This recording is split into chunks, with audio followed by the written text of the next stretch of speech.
The power of the mind can be pretty incredible. 10 years ago this month in Guyana, the Reverend Jim Jones convinced more than 900 members of his cult to commit suicide.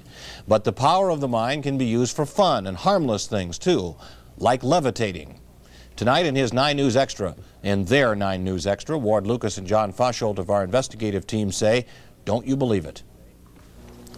Levitation is supposed to be impossible. The laws of gravity are pretty ironclad. But some people believe psychics and mystics can actually levitate small objects using just the power of their minds. Now, for the record, there are no threads, no magnets, static electricity, or anything else holding this up, just our collective psychic energy. Some people will believe anything. Levitation is one of them. Last year, our investigative team ran across photographs of Master Yogi Thomas levitating himself. Master Thomas advertises in the weekly tabloids that fill the supermarket checkout stands. We found him in a basement temple in South Chicago and asked if we could videotape him levitating. To our surprise, he agreed. Master Thomas concentrated for several minutes while our cameras rolled. He had promised he would slowly, ever so slowly, rise into the air and hang there for several minutes before gently setting down. After many minutes of intense concentration, he succeeded.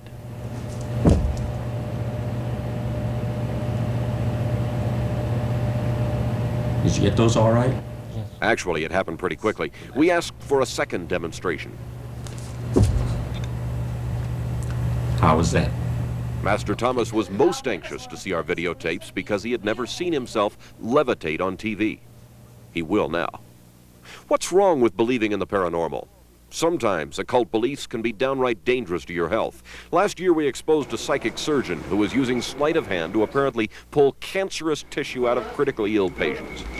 One lady canceled a mastectomy because she was convinced she'd been cured of breast cancer. The amazing Kreskin is a mentalist who entertains by exhibiting what appears to be psychic ability. He says he is not psychic, and he adds he's concerned about the misuse of paranormal claims. The sad thing is that the so-called miracle surgeons are taking advantage of a vacuum that science has because they haven't found an answer to these desperate crises in people's life. In our next report, we'll take a look at astrology. This is Ward Lucas, 9 News Extra.